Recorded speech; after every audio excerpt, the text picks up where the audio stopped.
Ketegangan terjadi saat warga berusaha menerobos barisan petugas Satpol PP yang menjaga pintu masuk kantor Kabupaten Asahan.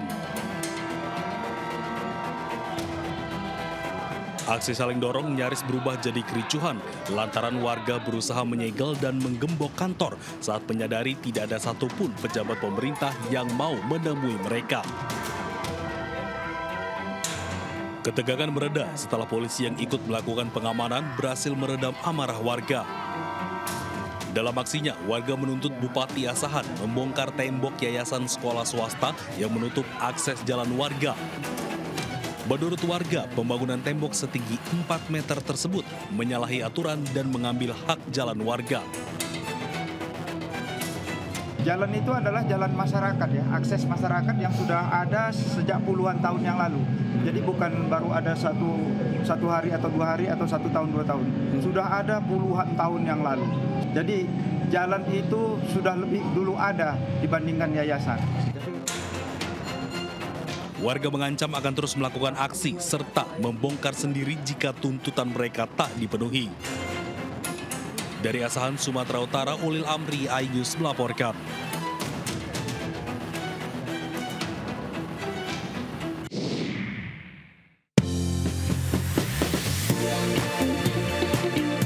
Selamat malam pemirsa, menemani istirahat Anda, tim redaksi kami telah menyiapkan beragam informasi menarik. Inilah Buletin iNews Malam selengkapnya.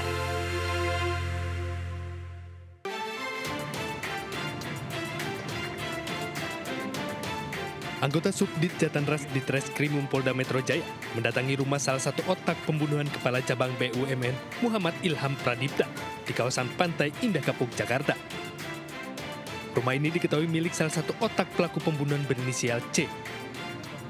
C diduga merupakan aktor intelektual penculikan dan pembunuhan bersama dengan pelaku Dwi Hartono yang ditangkap di Solo, Jawa Tengah. Hingga saat ini polisi menangkap 15 orang yang terlibat dalam penculikan dan pembunuhan Muhammad Ilham Pradipta. Polisi juga membenarkan otak pembunuhan ini merupakan pengusaha bimbingan belajar online. Ada 15 orang yang diamankan. 6 orang diantaranya itu diamankan oleh rekan-rekan dari Subdit Resmob. Kemudian 9 orang lainnya itu yang mengamankan adalah Subdit Jatanras. Jadi mohon waktu terhadap 15 orang ini masih terus dilakukan. Kami sudah membenarkan tadi bahwa saudara DH adalah seorang pengusaha atau salah satu bidang usahanya adalah bimbel online. Ya. Kini polisi masih terus mendalami peran masing-masing dari 15 pelaku yang ditangkap, termasuk motif pembunuhan Muhammad Ilham Pradipta. Dari Jakarta dan Helmi Sanjangbati, iNews melaporkan. Tangan di belakang, tangan di belakang. Turun. Dwi Hartono ditangkap bersama 2 pelaku lain yakni YJ dan AA di Solo, Jawa Tengah pada 23 Agustus lalu. Pria kelahiran Lahat, Sumatera Utara berusia 40 tahun ini diduga sebagai otak pembunuhan Kepala Cabang Pembantu Bank BUMN Muhammad Ilham Pradipta. Yang jelas kami sudah membenarkan tadi bahwa saudara DH adalah seorang pengusaha atau salah satu bidang usahanya adalah bimbel online. Ya. Dalam akun Instagramnya, Dwi Hartono menyebut dirinya sebagai pengusaha yang bergerak di sejumlah bidang, diantaranya properti, perkebunan trading, pendidikan e-commerce, fashion, hingga skincare. Selain itu, Dwi Hartono juga mengelola akun Hartono Foundation yang memberikan beasiswa bagi para siswa untuk mengenyam ilmu di perguruan tinggi. Dwi juga memiliki akun YouTube bernama Klan Hartono yang berisi 128 video. Sebagian besar videonya berfokus pada konten kewirausahaan, investasi, serta motivasi. Tak hanya itu saja, ia juga mengunggah kesehariannya bersama keluarga saat berbagi di jalanan. Dwi Hartono juga memiliki sebuah bimbingan belajar online bernama Guruku. Guruku adalah platform digital berbasis pendidikan yang bergerak di bidang pendidikan non-formal. Guruku berfokus pada kualitas tenaga pendidik, pendalaman materi, dan kualitas soal. Total sudah ada 15 orang yang ditangkap polisi. Namun hingga kini polisi belum mengumumkan apa motif pembunuhan Ilham Pradipta. Apakah terkait masalah pribadi, utang piutang, atau urusan lain yang berkaitan dengan pekerjaan korban.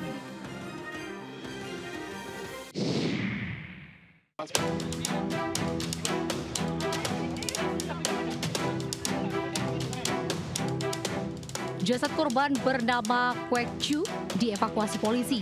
Korban berusia 67 tahun itu merupakan korban pembunuhan yang dilakukan oleh Alfia. Alfia, pria 57 tahun ini mengaku bisa menggandakan uang. Pertemuan pelaku dengan korban dilatar belakangi adanya niat korban yang ingin uangnya dilipat gandakan. Korban bersama anaknya mendatangi Alfia.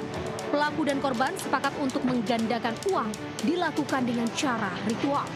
Mulanya, pelaku dan korban sepakat menggandakan uang 100 juta rupiah agar lebih banyak lagi. Namun, korban hanya membawa uang 1,1 juta rupiah. Hal itu membuat pelaku kesal dan nekat menghabisi nyawa korban. Pelaku menganiaya saat korban sedang bersemedi membakar dupa yang dibawa untuk ritual.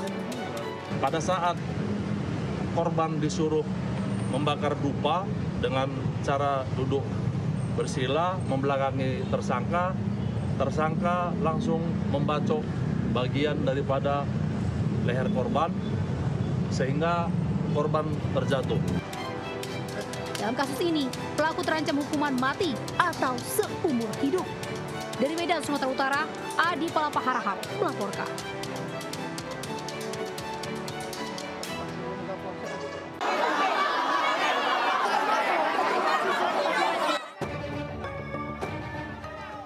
Kericuan pelajar dan alumni dengan petugas sekolah terjadi di sebuah SMP di Kota Bekasi, Jawa Barat.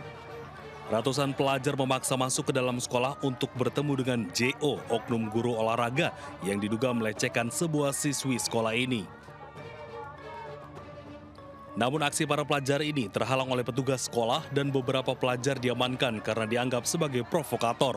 Selain melakukan aksi di depan sekolah, para pelajar dan alumni juga menutup akses jalan di depan sekolah hingga tidak dapat dilintasi oleh warga sekitar. Keributan ini selesai setelah pihak sekolah melakukan mediasi dan mengizinkan perwakilan alumni dan pelajar masuk ke dalam untuk berdiskusi. Aksi unjuk rasa ini sebagai bentuk dugaan pelecehan yang dilakukan oleh oknum guru olahraga. Para pelajar dan alumni menuntut sekolah memecat oknum guru tersebut.